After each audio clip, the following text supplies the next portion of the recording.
President Chu, ang galing mong uminom. Ha ha ha. Ang husay, ang husay. Ha ha ha ha ha.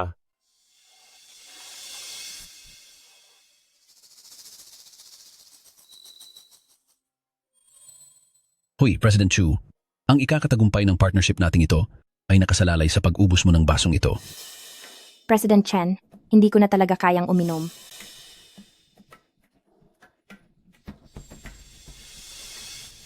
Kung sinabi ni President Chen na uminom ka, huwag mong hayaang maapektuhan ang business dahil lang sa maliit na bagay na ito. Pero ako, Brother Swan, mukhang hindi mabuti ang pakiramdam ni Sister Chingshui. Ako na lang ang iinom para sa kanya. Huwag na. Mahina ang pangangatawan mo, hindi mo kayang uminom. Malakas siya at sanay uminom. Hayaan mong siya ang uminom. Halika, inumin mo na ito at pipirmahan na natin agad ang kontrata. Sige, inom. Inom. Jing Xuan. Inumin mo na ang basong ito at pipirma na kami sa kontrata. Oo, ha ha ha. Grabe, ang galing uminom ni President Chu.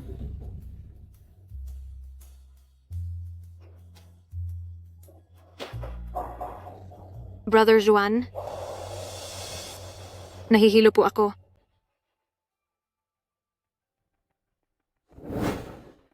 Ihahatid kita sa ospital.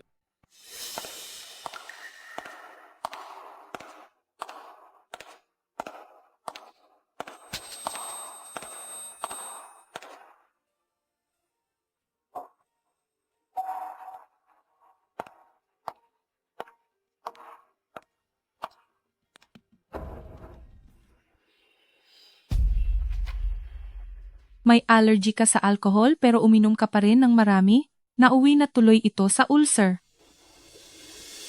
Nasaan po ang asawa ko? May asawa ka pala?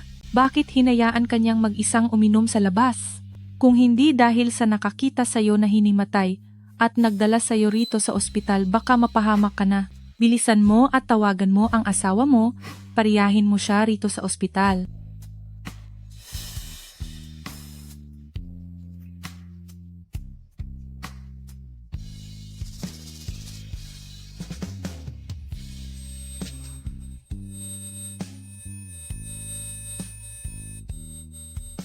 Sister Chingshui, mapilit si Brother Xuan na siya mismo ang mag-alaga sa akin. Huwag ka sanang magkamali ng iisipin.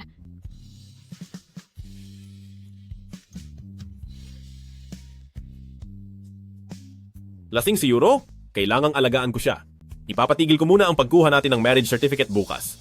Pero ang petsa ng kasal natin ay 6 na buwan nang naaantala. Isang marriage certificate lang yan. Kailanman ba? Ay hindi na pwedeng kunin. Saka na lang natin pag-usapan sa ibang araw. Hello? Hello?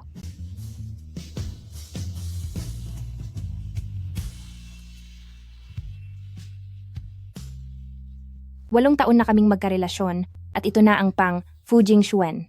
79 na beses. Nabiglaan niyang tinanggihang magpakasal sa akin. Fujing Xuan, pakakasalan mo ba talaga ako? Sa buong buhay ko bilang si Fu Jingxuan, wala akong ibang papakasalan kundi si Chu Qingshui. Magpapakasal tayo sa katapusan ng taon. Bago mangyari iyon, maghahanap tayo ng magandang araw para kumuha ng marriage certificate. Sige.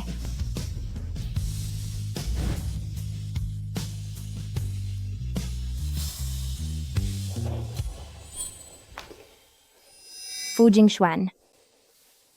Dahil may oras ka para mag-alaga ng ibang tao, pero wala kang oras para magpakasal sa akin. Kung gayon, ang kasalang ito ay wala na ring saysay na ituloy.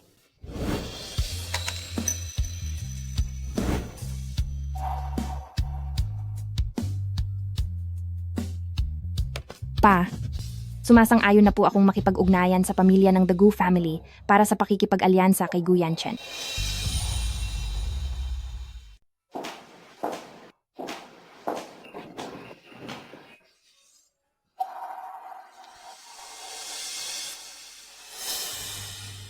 Sister Chingshui, bumalik ka na pala? Nadulas si Euro kanina at natumba. Huwag kang magkamali ng iniisip. Nagawa mo siyang dalhin sa loob ng bahay natin? Hindi maganda ang pakiramdam ni Euro. Masyadong delikado kung titira siyang mag-isa, kaya pumayag akong pumunta siya rito sa bahay natin para makitulog ng isang gabi. Fu Jingxuan, nakalimutan mo na ba na bahay natin ito? Brother Xuan, hindi ba dapat ako narito? Chu Qingxue, titigil ka na ba o hindi? Gusto mo bang hayaan na lang siyang matulog sa labas ng kalsada?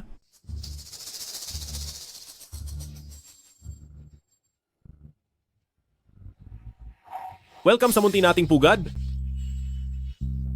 Mula noong graduation hanggang ngayon, sa dami ng taon, sa wakas ay mayroon na tayong sariling bahay. Mula ngayon, ang lugar na ito ay para lang sa ating dalawa.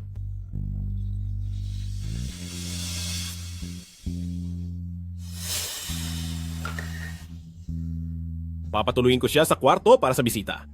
Sige, kahit saan niya gusto tumuloy, pwedeng-pwede. Sa bagay, hindi na rin naman ito magiging bahay ko sa hinaharap. Sandali lang. Sandali lang. May kailangan ka pa? Masakit ang tiyan ni Euro. Pumunta ka doon at tulungan si Euro. Pagluto mo siya ng isang mangkok ng lugaw para sa tiyan. Kagagaling ko lang sa ospital. Masama ang pakiramdam ko, hindi ko kaya.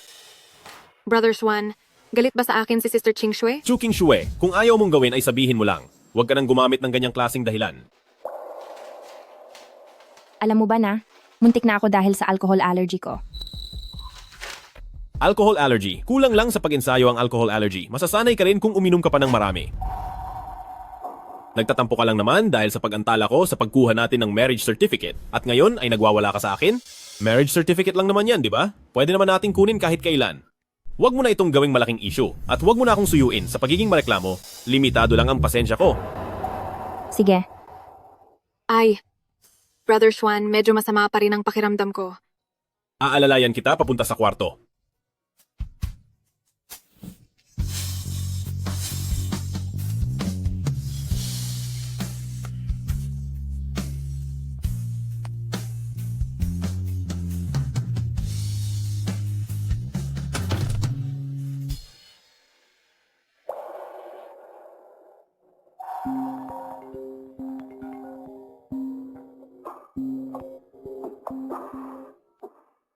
hello?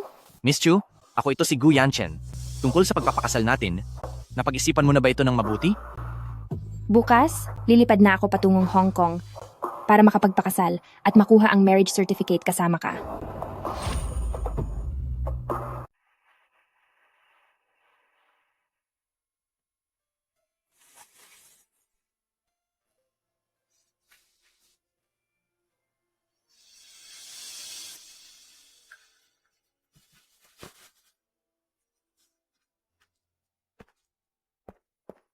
Handa na ang almusal. Kumain ka na habang mainit pa. Sige, Brother Xuan, ang sarap nito. Dahil masarap, kumain ka pa ng marami. Sige po. Marunong pala siyang magluto. Hindi lang niya gustong ipagluto ako. Gising na? Mag-almusal na tayo.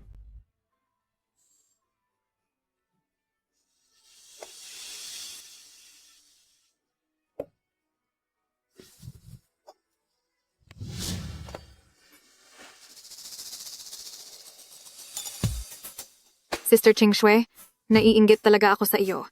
Dahil araw-araw kang nakakakain ng almusal na luto ni Brother Xuan. Ngayon lang ako nakatikim ng ganito kasarap na almusal. Nagkataon. Unang beses ko rin itong makatikim.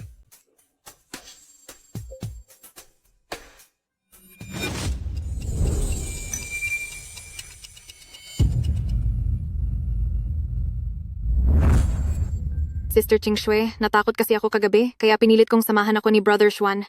Huwag kang magagalit kay Brother Xuan, ha? Huwag kang mag-isip ng masama. Sa sahig lang ako natulog. Hindi mo kailangang magpaliwanag sa akin. Chu Qingxue. Nagpalit lang naman tayo ng petsa para sa pagkuha ng marriage certificate. Kukuha pa rin naman tayo. Kailangan bang magtampo ka ng ganito? Talagang hindi ako nagagalit. Pinili ko talaga ang regalong ito para sa iyo.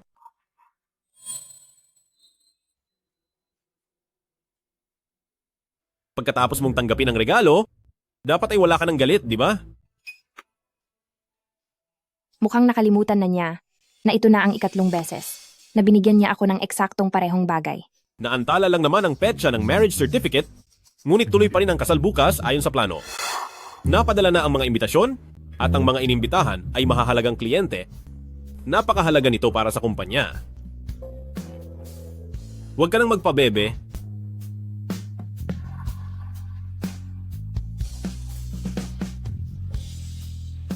Ipinapangako ko, kukuha tayo ng marriage certificate pagkatapos ng kasal bukas. Sige, Kung ganoon, maghanda ka na. Bukas ay uutusan ko ang assistant na sunduin ka papunta sa lugar ng kasalan.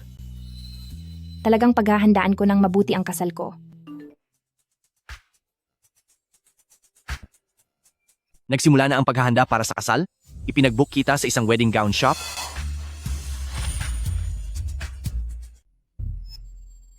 Nagsimula na ang paghahanda para sa kasal.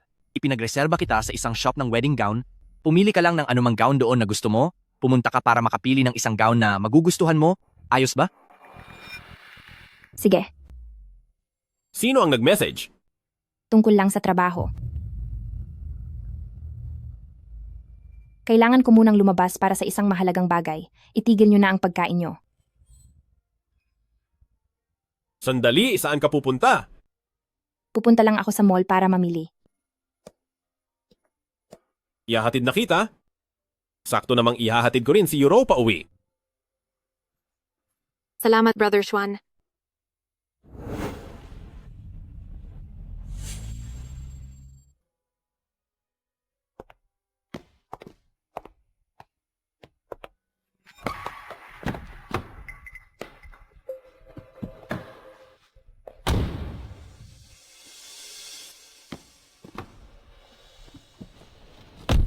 Brother Xuan, parang naiwan ko sa taas ang kuwintas na ibinigay mo sa akin.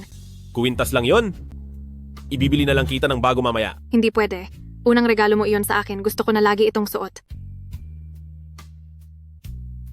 Sige na nga, ibabalik muna kita para kunin yon.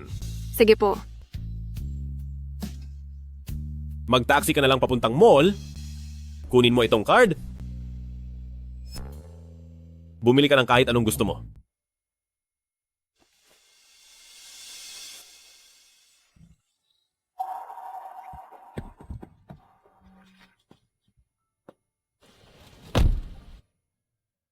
Tara na.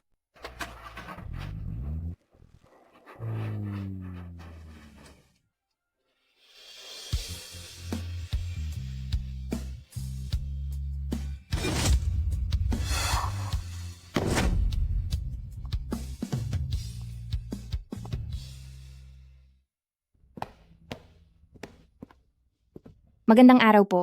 Nandito ako para pumili ng wedding gown. Kayo po si Miss Chu, di ba? Tuloy po kayo sa loob. Lahat ng mga wedding gown na nakadisplay ngayon ay disenyo mismo ng mga sikat na international designer. Pwede po kayong malayang pumili, ma'am.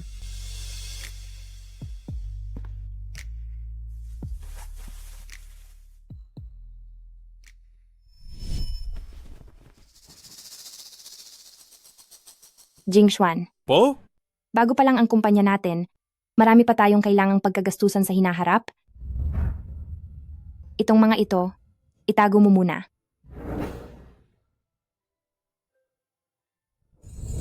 Ching Shue, Bakit po? ipipit mo muna ang iyong mga mata.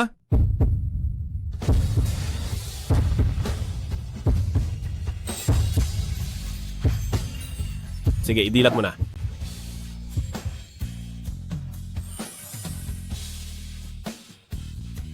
Ching Shue, balang araw, bibigyan kita ng pinakamarangyang kasal. Sa totoo lang, kailan ba nagbago ang lahat?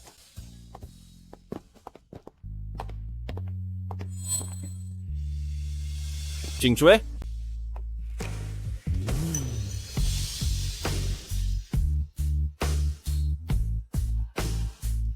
Bakit ikaw ang nandito? Gusto niyo raw umuwi. Pero bakit dito kayo pumunta?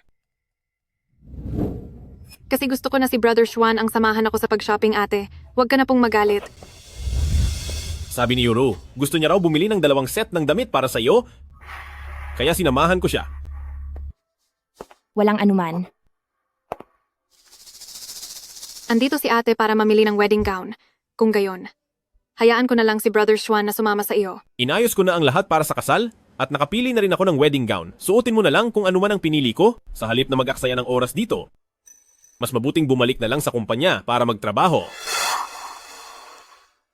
May mga bagay na mas mabuting tayo mismo ang pumipili. Gusto kong isukat ang isang ito. Sige po, sumunod po kayo sa akin.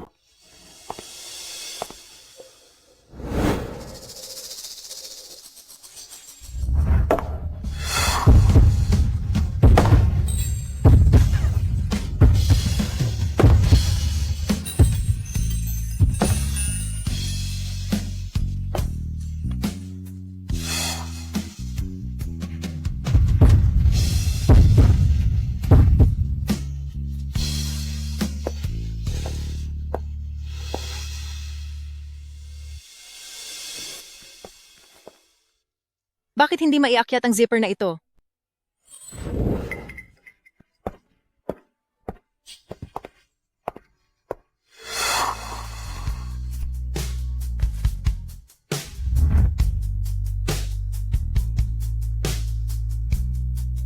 Aray,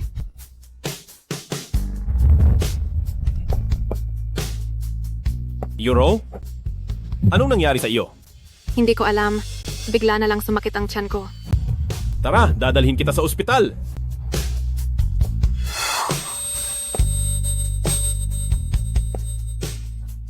Miss Chu, ang asawa niyo po. Hindi ko siya asawa. Tulungan mo na lang akong ayusin itong gown. Opo, sige po. Miss Chu, tapos na po. Kukunin ko na ang set na ito. Sige po, ano po ang address niyo? Sa The Gu family ng Port City. Pagkatapos ng bukas, wala na kaming anumang ugnayan ni Fu Jingxuan.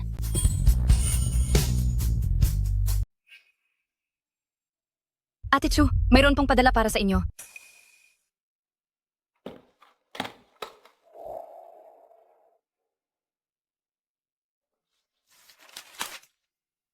Ito ang listahan ng mga bisita sa kasal natin.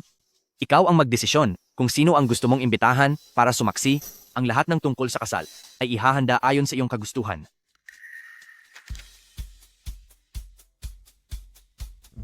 Ang 8 taong relasyon ni na Ate Chu at President Fu ay magtatapos din sa wakas sa sumpaan. Bagay na bagay talaga sina Ate Chu at President Fu. Ang kasalang ito ay siguradong magiging napaka-ingrande, di ba?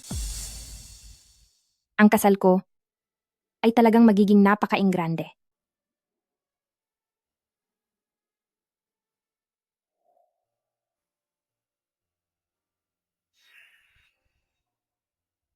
Tinitingnan mo ba ang listahan ng mga bisita? Ang listahan ng mga bisita ay matagal ko nang napagdesisyonan. Puro malalaking kliyente ng kumpanya ang imbitado at hindi mo ito pwedeng pakialaman. Ang kailangan mo lang gawin ay ayusin ang sarili mo at huwag mo akong ipahiya.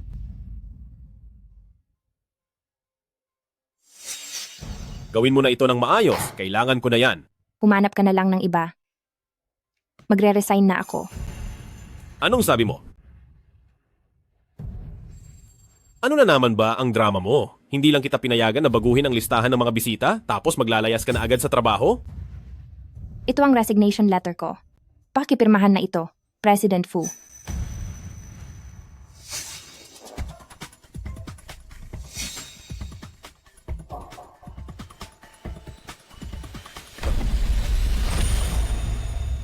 Brother Xuan, handa na ba ang mga file ko? May inutusan na akong gumawa niyan at matatapos din iyan agad. Salamat, Sister Ching Shue. Sa kabila ng pagiging busy mo, ay tinutulungan mo pa rin ako sa mga file. Walang anuman. Aalis na rin naman ako sa trabaho, kaya hindi na kita matutulungan. Sister Ching Shue, hindi ka pwedeng umalis. Ang kumpanya ni Brother Xuan ay hindi kakayanin ng wala ka. President Fu, magpapakasal na ako.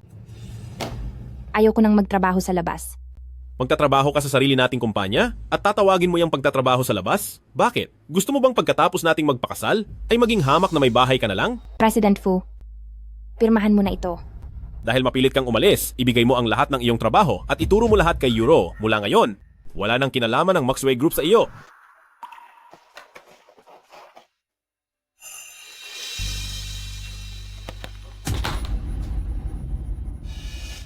Ate, huwag kang mag-alala. Ang kumpanya at si Brother Xuan Aalagaan ko silang mabuti para sa iyo. Siguradong wala kang dapat ipag-alala. Kung ganoon, ipinapaubaya ko na sila sa iyo.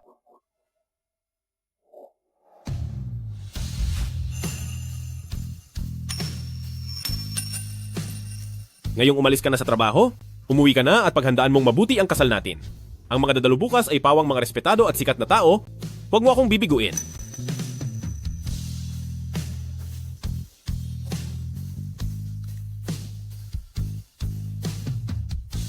Bukas, sinisiguro kong hindi kita bibiguin.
Walong taon nang magkasintahan sina President Fu at President Chu, mula sa school uniform hanggang sa damit pangkasal, ang lalim ng kanilang pagmamahalan, nakakainggit talaga sila. Hindi lang iyon, hindi lang dahil sa mahal at kilala nila ang isa't isa, kundi dahil magkasama rin nilang itinayo ang Moxway Group. Maligayang pagdating sa ating mga panauhin para sa kasal ng presidente ng Moxway Group, si Fu Jingxuan, at ang kanyang mapapangasawa na si Chu Qingxue Walong. Taon na ang lumipas sa pagsasama ng bride at groom at ngayong araw ay opisyal na silang magsasama bilang mag-asawa.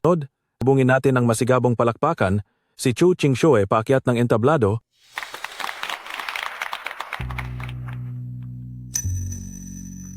Nasaan ang bride? Bakit hindi pa siya lumalabas? Hindi ba't nagpatawag na si President Fu ng susundo sa kanya? May nangyari kaya? Bakit hindi pa dumarating si Sister Qingxue? Baka hindi na siya darating. Matagal niyang pinaghandaan ang kasal na ito, nitong nakaraang 8 taon. Hinihintay niya ang araw na ito. Imposibleng hindi siya pupunta. Matagal ko na ring ipinag-utos na sunduin siya. Tila nahihiya pa yata ang ating bride. Muli nating salubungin ng masigabong palakpakan, maligayang pagdating sa entablado, Chu Qingxue.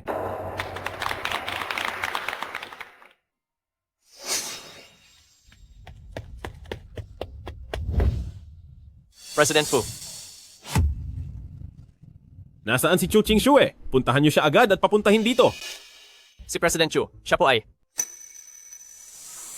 Wala na siya rito. Ano? Anong klaseng biro ito? Siya ang nobya sa kasal ko. Paanong hindi siya darating? Totoo po ang balita. Wala talagang tao sa baba at wala ring sumasagot sa katok namin.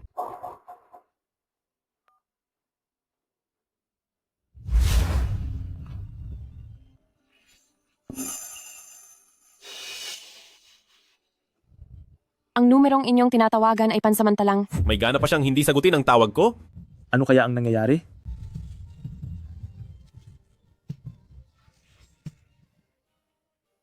Chu Qingxue, wala akong pakialam kung nasaan ka man ngayon. Pumunta ka agad dito sa kasal.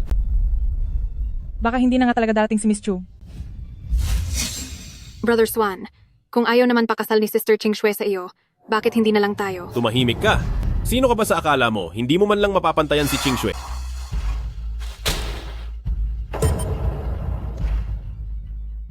Kanselado ang kasal.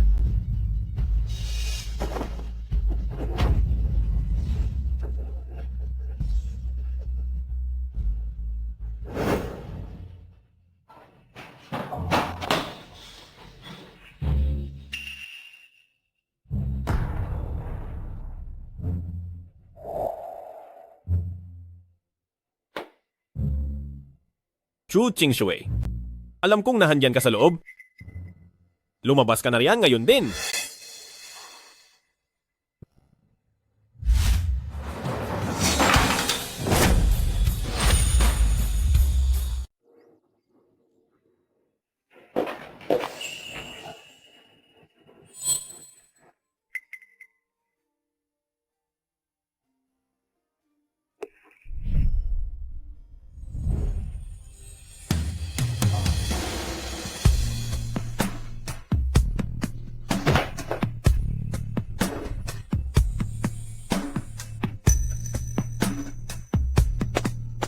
Ching Shue. Ching Shue?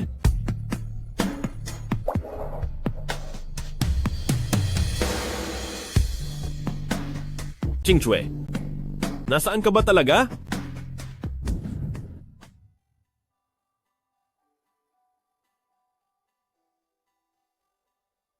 Walong taong pagsasama, 8 taong paghihirap, wala ring napala. Ang lahat ay rito na magtatapos.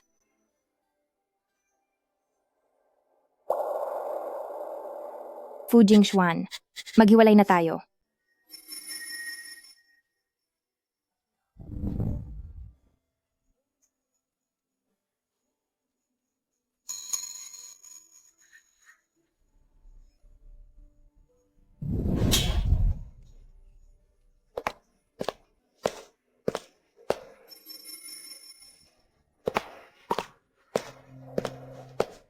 Ching Shue? Ching Shue? Anong ginagawa mo rito? Brother Xuan, wala na si Sister Ching Shue, pero nandito pa ako. Pwedeng ako na ang mag-alaga. Walang makakapal kay Ching Shue. Pero si Chu Ching Shue ay wala na. Tumahimik ka. Lumayas ka sa harapan ko.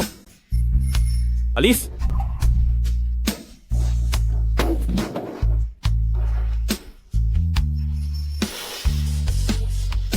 Alam kong hindi pa siya umalis. Maghiwalay na tayo.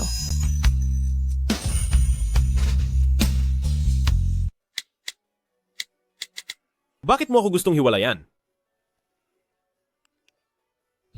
Blinok mo pa talaga ako. Hindi ito maaari. Hindi niya ako pwedeng iwan.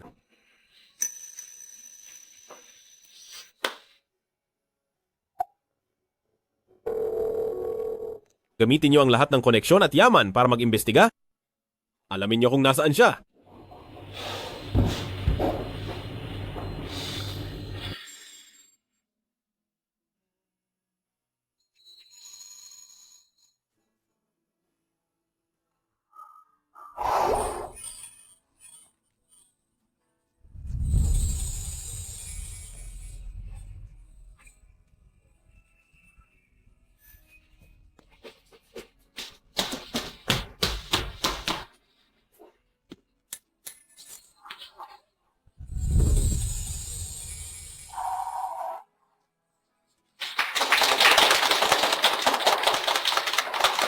Sa wakas, naitatag na ang kumpanya natin. Ching Shue, salamat sa pagsuporta sa pangarap ko. Simula sa araw na ito, ang kumpanya natin ay tatawag Maxway Group. Sige.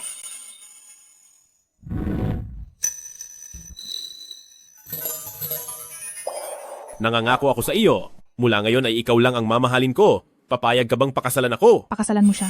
Pakasalan mo siya. Pakasalan mo siya. Pakasalan mo siya. Pakasalan mo siya. Pakasalan mo siya. Oo, tinatanggap ko.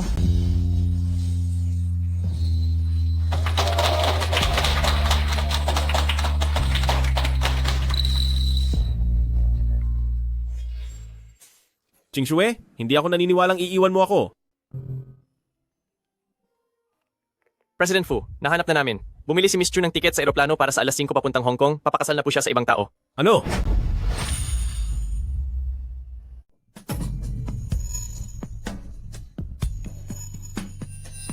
Hindi ito maaari. Gustong-gusto niyang magpakasal sa akin? Naghanda siya para sa ating kasalan ng mahigit 6 na buwan. Paano siya magpapakasal sa iba?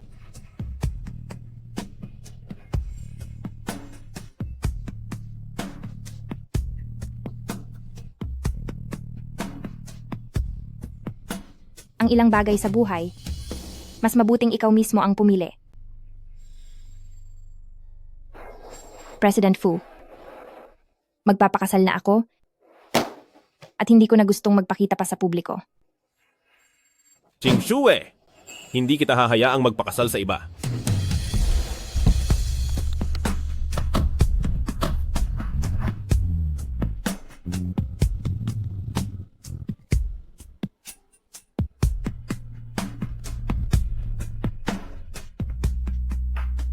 Ang flight patungong Hong Kong sa alas 5 ng hapon ay paalis na. Inaanyayahan po ang lahat ng pasahero na sumakay na.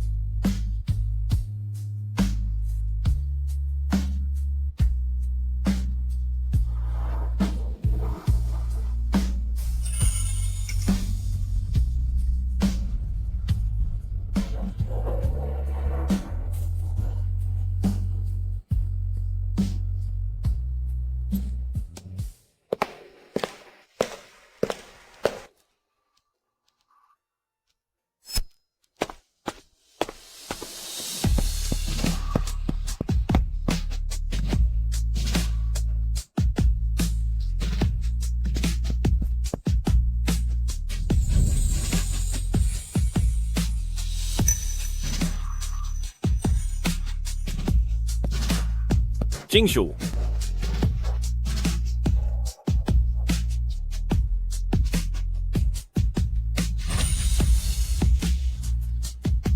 Qingxue. Qingxue, saan ka pumunta? May sakit ka ba sa utak?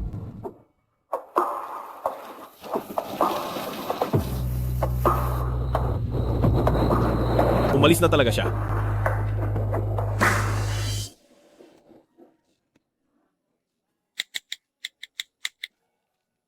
Ayusin mo ang pinakamabilis na flight para sa akin. Pupunta ako sa Hong Kong. President Fu, sold out na po ang lahat ng ticket papuntang sa Gangcheng.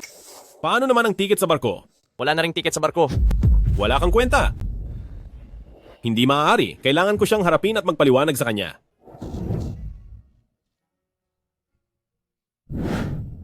Ma, hindi ba sabi mo ay susunduin mo ako? Bakit hindi kita makita? Pinapunta ko si Yan Chen para sunduin ka. Makikita mo na siya agad. Si Gu Yanchen ang susundo sa akin?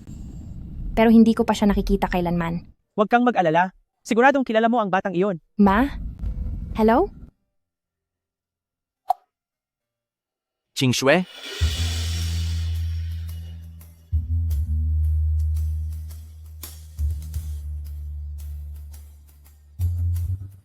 Matagal na tayong hindi nagkita. Ikaw? Matagal na rin tayong hindi nagkita. Ikaw ba yan? Qingxue, maraming taon na ang lumipas, pero hindi ka pa rin nagbabago?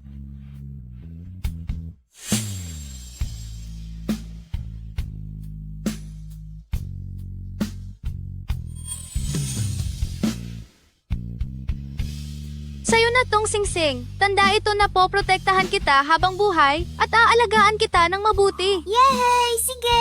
Paglaki ko, magpapakasal ako kay Kuya Yanche. Hindi ko akalain na ikaw pala ang makakasama ko sa fixed marriage.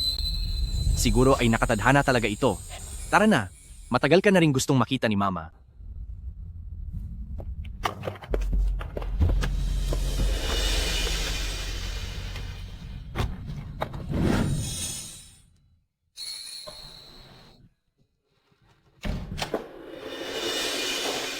Naku, Qingxue, sa wakas ay nandito ka na. At ikaw si Tita, talagang inantay ka naming dumating. Tita Gu. Halika, maupo ka muna. Ilang taon na noong huli tayong nagkita, at lalo kang naging maganda ngayon. Ang maging manugang ka ng pamilyang Dagu family ay isang malaking swerte para sa aming mga Dagu family. Ay siya nga pala, tingnan mo, ito ang regalong bigay ni Tita para sa iyo. Halika at kunin mo na ito. Tita Gu, masyado pong mahal ito. Qingxue, kunin mo na iyan, bigay iyan ni Mama. Matagal nang magkaibigan ang mga pamilya natin, kaya kapag nagpakasal na kayong dalawa, mas lalong magiging maganda ang lahat. Talagang inaasahan ko na mabibigyan niyo agad ako ng isang malusog na apo. Ma, Qingxue, pasensya na at masyadong prangka ang mama ko. Sana ay huwag kang mailang. Ayos lang po. Alam kong mabuti lang ang hangarin ni Tita. Bukas na pala ang kasal natin. Qingxue, pagkatapos ng kasal nyo, kapag sinubukan kang apihin ng lalaking si Yan Chen, sabihin mo lang sa akin, at ako ang magtatanggol sa iyo. O nga pala, pumunta kayo mamaya sa ikalawang palapag para tingnan ang inihanda kong kwarto para sa kasal nyo. Kung mayroon mang hindi mo nagustuhan doon, papalitan natin agad iyon. Sige po. Tara na. Sige, pumunta na kayo.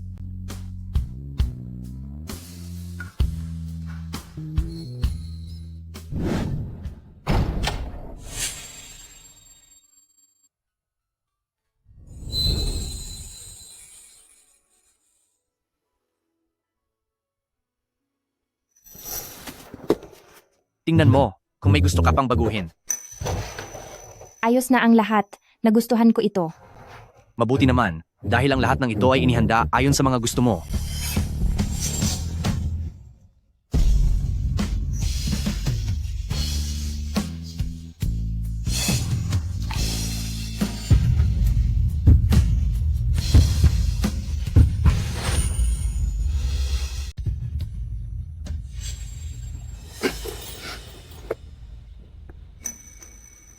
Ayos ka lang ba? Ayos lang ako. Sabi ko sa iyo, poprotektahan kita habang buhay. Biruan lang natin yon noong bata pa tayo. Sineryoso mo ba talaga? Hindi iyon biro para sa akin. Seryoso ako sa lahat ng sinabi ko. Matagal na kitang gusto, at gusto kitang protektahan. Sa simula pa lang, hindi lang tingin ko sa iyo ay para sa isang kasunduang kasal. Huwag kang mag-alala. Gagamitin ko ang natitirang bahagi ng buhay ko para tuparin ang mga pangako ko ngayong araw. Yanchen, Kasal na natin bukas, kaya magpahinga ka na muna ng mabuti ngayong gabi.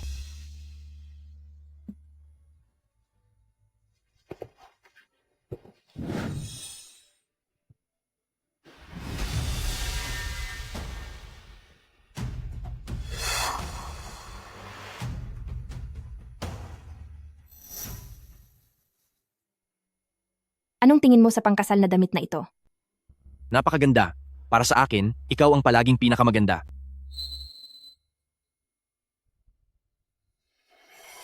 Qingxue? Para sa akin, may sorpresa ako para sa iyo. Ano namang sorpresa iyon? Hindi na sorpresa iyon kung sasabihin ko sa iyo. Hintayin mo muna ako. Sige po.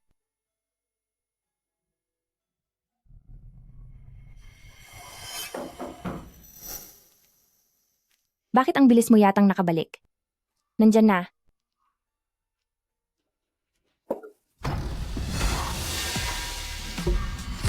Chu Qingxue, bakit ka magpapakasal sa ibang tao?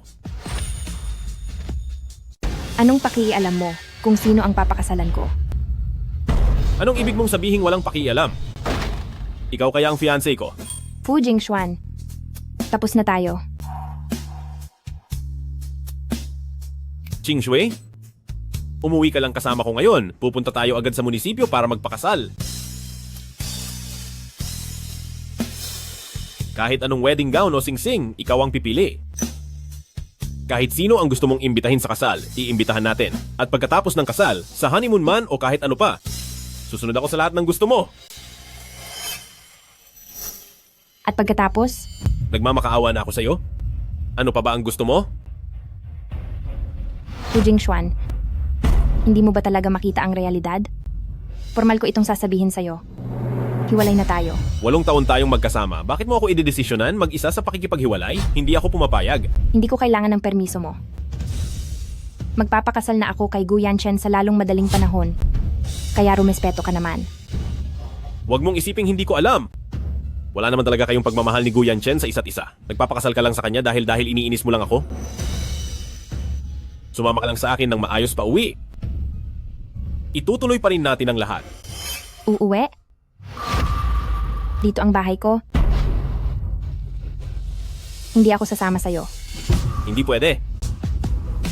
Kailangan mong sumama sa akin ngayon din. Bitawan mo ako. Bitawan mo ako. Hinto. Bitawan mo ako. Ayos ka lang ba? Fu Jingxuan, babalaan kita. Siya ang fiancé ko ngayon. Kaya pakiusap, umalis ka na. Sasabihin ko rin sa'yo, asawa ko siya at isasama ko siya ngayong araw. Tama na. Fu Jingxuan. Hindi tayo kasal ng legal at hindi rin ako sumipot sa kasal mo. Kaya sa atin dalawa, wala na tayong anumang relasyon.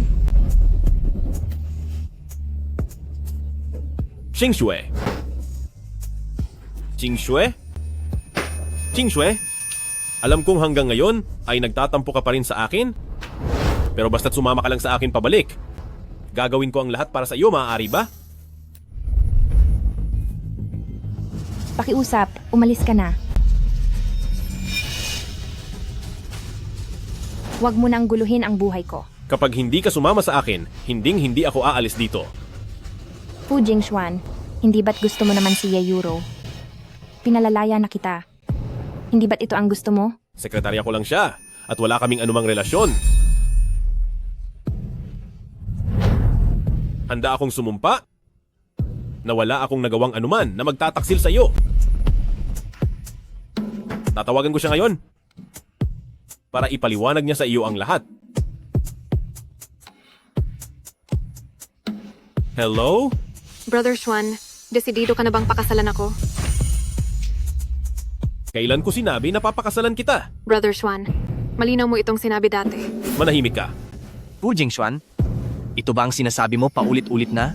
Babaeng wala ka namang kinalaman? Qingxue, hindi iyan ang iniisip mo. Brother Xuan, hihintayin kita habang buhay. Simula ngayong araw, tanggal ka na sa trabaho. Qingxue, Maniwala ka sa akin, hindi ako ganoon gaya ng sabi niya. Fu Jingxuan, hangad ko para sa inyo ni Ye Yuro ang pangmatagalang pagsasama at pagkakaroon ng maraming anak. Yanchen, magsisimula na ang ating kasal. Tara na. Hindi maaari. Hindi ka pwedeng umalis. 8 ng taon ang relasyon natin. Paano ka nakapagpapakasal sa iba? Fu Jingxuan, kapag sinubukan mo pang hadlangan ang kasal naming mag-asawa, ipakakaladkad kita palabas dito. Ang dapat na umalis ay ikaw.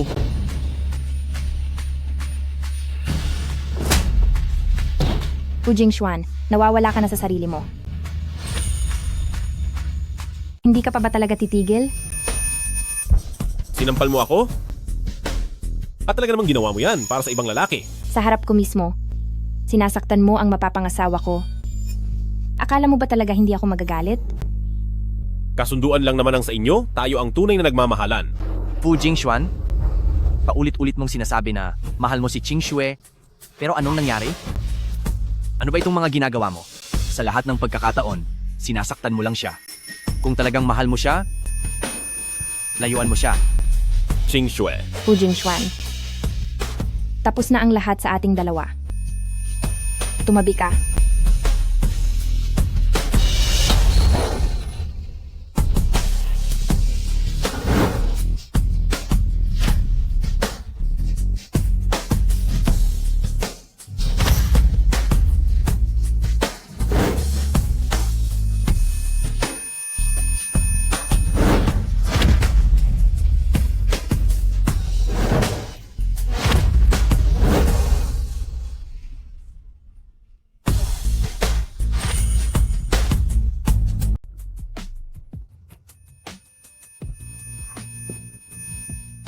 Hindi pwede. Hindi ko hahayaang pakasalan siya ni Qing Xue.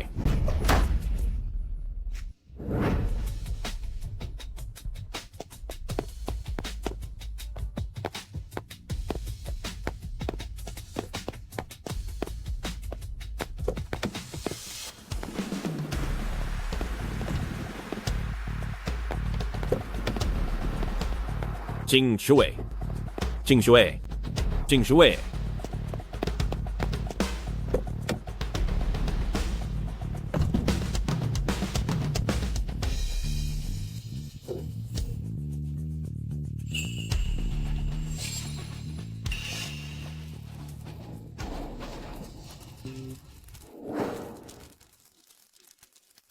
Kotse ni King Sue, iyon.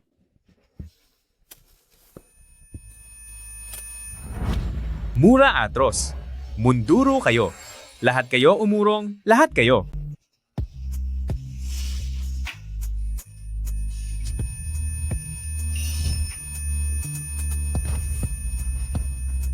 Munduro kayo. Qing Xue.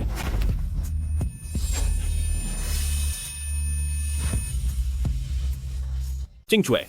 Umalis kayo riyan, lumayo kayong lahat. Qing Xue? Qing Xue, ano bang ginagawa nyo? Maaaring sumabog ang harap anumang oras, hindi ka pwedeng pumasok. Siya ang fiancé ko, nasa loob ang fiancé ko. Tumabi kayo. Delikado.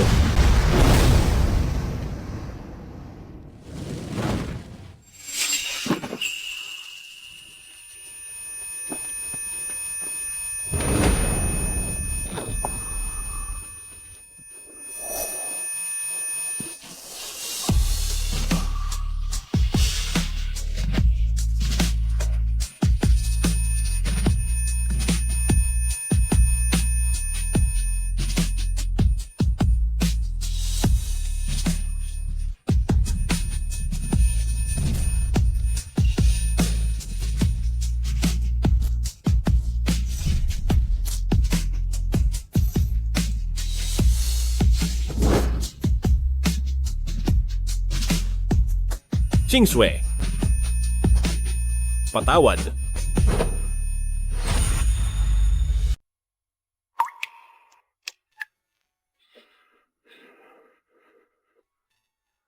Qing Xue?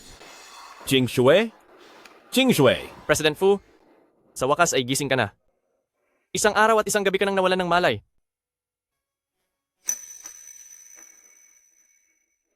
Nasaan si Ching Shue? Kumusta na siya? Kumusta na si Ching Shue?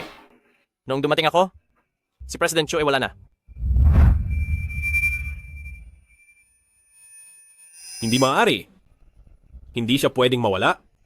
Paano siya nawala ng ganoon? Nasaan si Gu Yanchen? Siguradong kasama siya ni Gu Yanchen ngayon. Pupuntahan ko siya para magtanong. President Fu, hindi pa maayos ang pakiramdam mo.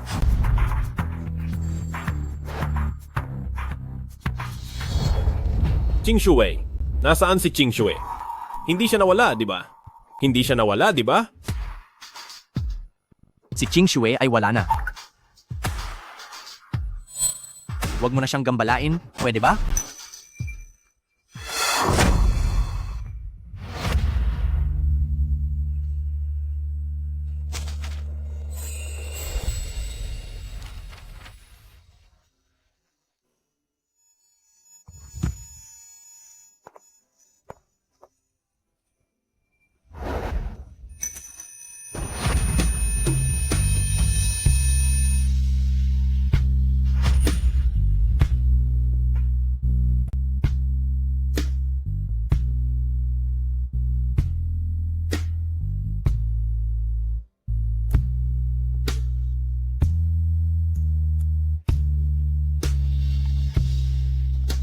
Ching Shue?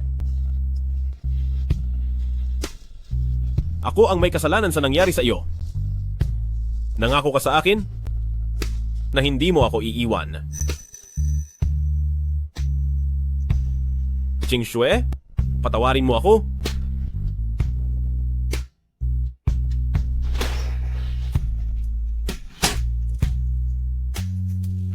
Ako ang naging sanhi ng lahat ng ito.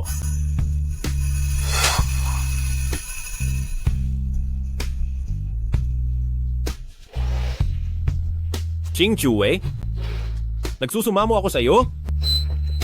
Bumalik ka na, please. Basta't bumalik ka lang kahit ano ay gagawin ko. Sige na, please. Bumalik ka na agad? Bumalik ka na. Pupwede ba? Bumalik ka na sa akin.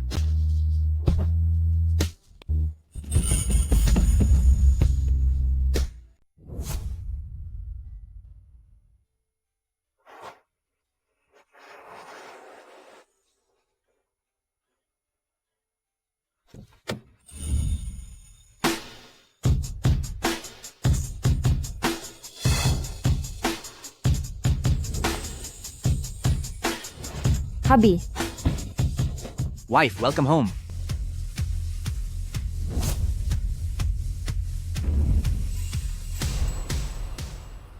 hubby, hindi ba't sabi mo, hihintayin mo na lang ako sa kumpanya? Bakit mo pa kailangang pumunta rito ng personal? Ang Menghua Group na itinayo mo sa ibang bansa ay sikat na rito sa bansa natin ngayon. Napakaraming tao rito sa atin na gustong lumapit at makipagtulungan sa inyo. Ngayong nagbalik na ang mismong presidente ng Menghua Group, paano ko namang hindi ka sasalubungin? President Chu, maligayang pagdating po sa pagbisita sa Menghua Group, sangay ng Jiangcheng para sa inyong inspeksyon. Ako lang po ang may hawak sa operasyon ng Menghua sa ibang bansa. Ang asawa ko na po ang namamahala sa lahat ng narito sa bansa. Pumunta lang ako rito ngayon para samahan ang asawa ko na bumisita sa kumpanya. Dahil po sa inyo, President Chu, at Presidente Gu, na isang napakagaling na pares, kaya namamayagpag ang Menghua sa mundo ng negosyo.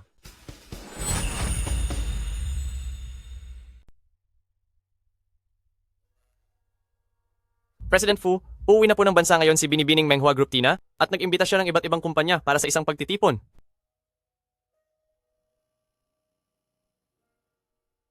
Naintindihan ko? Tayo na. Siguradong napagod kayong dalawa sa biyahe. Pumunta muna tayo sa opisina para makapagpahinga. Tuloy po kayo.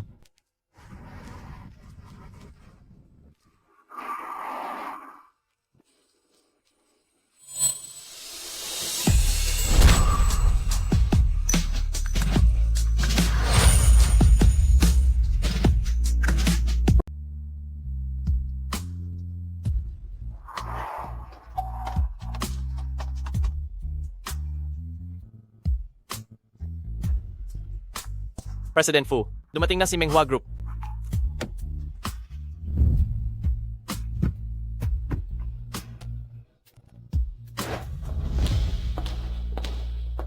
Presidente Gu, paumanhin? Mauna muna ako. Kailangan ko muna kasing asikasuhin ang mga bisita. May mag-assist po sa inyo para sa gagawing inspeksyon mamaya. Presidente Gu, eto po ang plano para sa pakikipag-usap sa mga kumpanya ngayong araw. Kailangan po muli ninyong kumpirmahin itong dalawa. Mas pamilyar ka sa negosyo dito sa bansa kaysa sa akin, kayo na lang ang pumunta. Sige, tignan mo muna ang paligid dito. Pupuntahan na lang kita sa meeting room mamaya. Sige.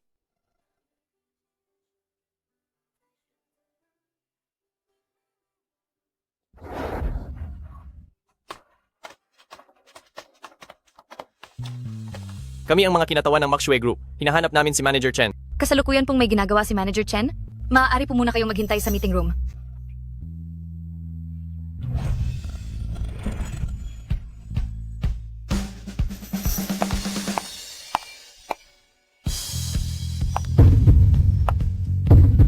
Ching Shue?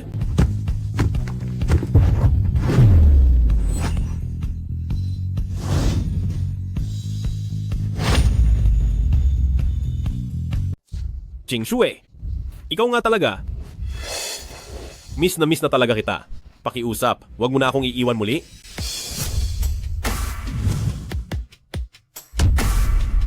Sir, magkakilala ba tayo? Ching Shue, ano bang sinasabi mo? Ako si Jing Xuan. Ako ang fiancé mo. 8 taon tayong nagmamahalan. Sir, sa tingin ko ay nagkakamali kayo. Hindi ako ang Ching Shue na sinasabi nyo.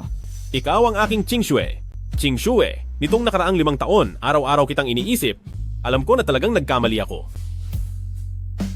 Siya nga pala, naaalala mo ba?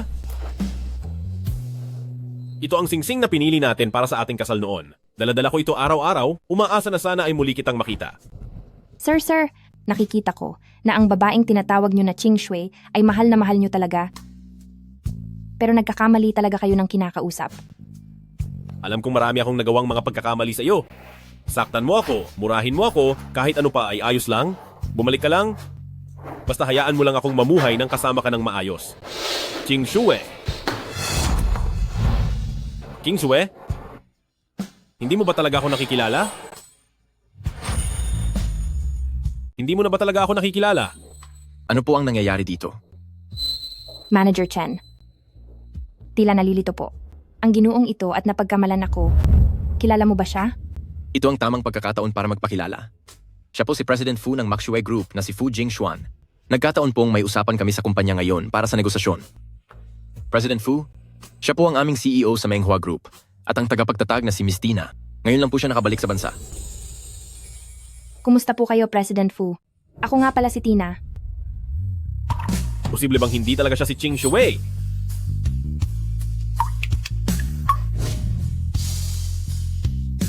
Paraanin niyo ako? Nandyan sa loob ang fiancé ko. Ito lang ang tanging paraan. Para hindi na niya ako muling guluhin pa.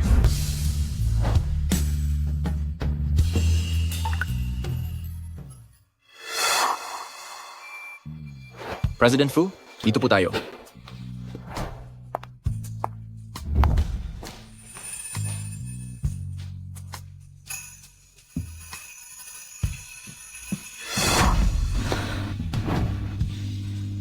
Hindi ko inaakalang. Magtatagpo kami sa lugar na ito.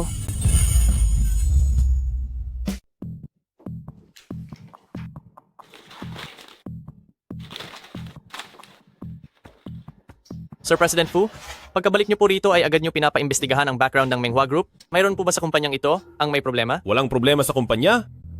Ang amo ng kumpanyang ito ang may problema. Ang ibig niyo po bang sabihin ay si Ginang Tina ng Menghua Group? Sabi ko na nga ba? Itong si Tina, parang lumitaw lang siya nang bigla matapos ang aksidente ni Ching Shue. 5 taon na ang nakakalipas. Iniisip niyo po ba na siya si President Chu na nawala na 5 taon na ang nakakaraan? Sigurado akong siya iyon.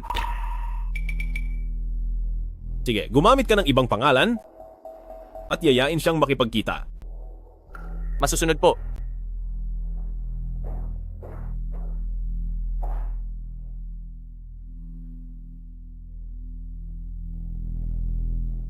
Pang-ilang beses mo na itong pagkakamali ngayong buwan? Sabihin mo lang kung ayaw mo nang magtrabaho rito. Pasensya na po, manager. Hindi ko po sinasadya.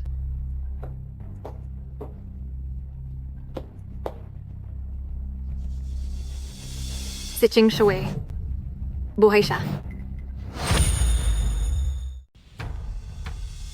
Ching Shui. Buhay pa siya.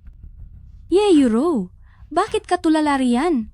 Kung ayaw mo nang magtrabaho, umalis ka na agad. Manager, aasikasuhin ko na po ang mga customer.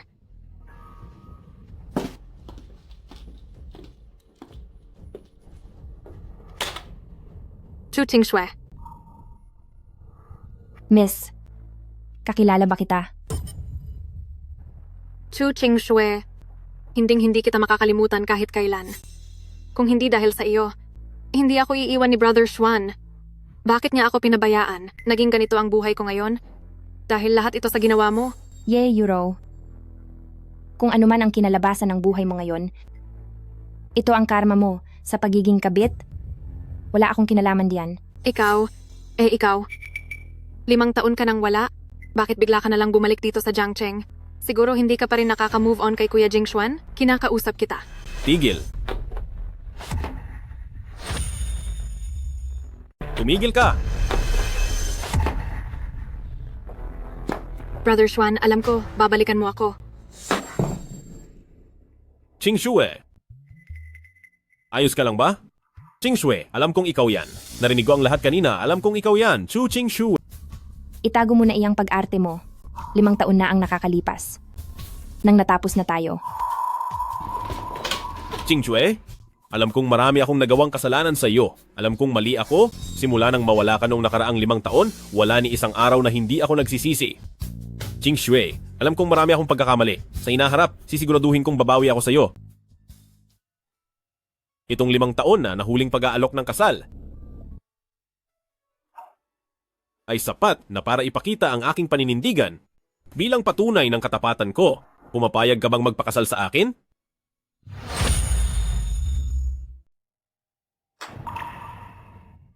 President Fu, kasal na ako, kaya rumespeto ka naman po.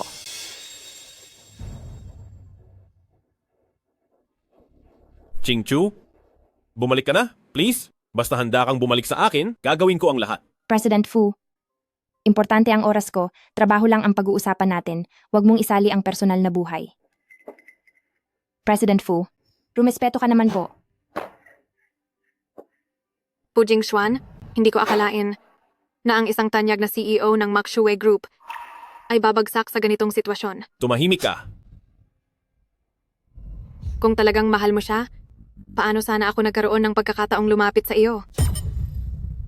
Ayaw mo lang aminin, pero ikaw mismo ang nagkamali. Kung hindi mo ako pinansin noon, hindi ko kailanman magagawang lokohin si Ching Shui. Ikaw ang may kasalanan ng lahat ng ito, sinasabi ko sa iyo. Tama na. Ayokong makinig dito sa inyong sisihan. Kung wala nang iba pang sasabihin, aalis na ako. Ching Shui. Sapat na.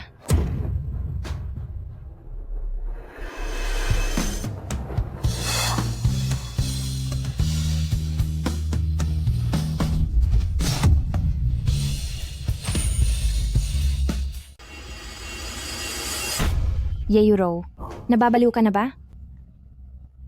Chu Ching Chue, lahat ng ito ay kasalanan mo. Anong karapatan mong maging mas magaling sa akin sa lahat ng bagay? Kung naging ganito man ako ngayon, ay dahil sa iyo. Ilayo siya, dalhin siya sa himpilan ng pulis.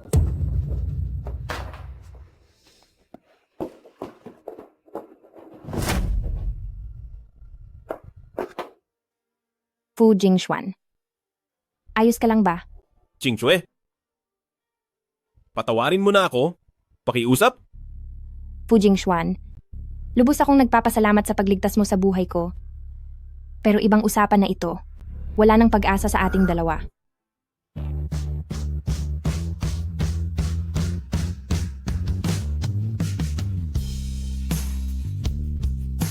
Ching Shui?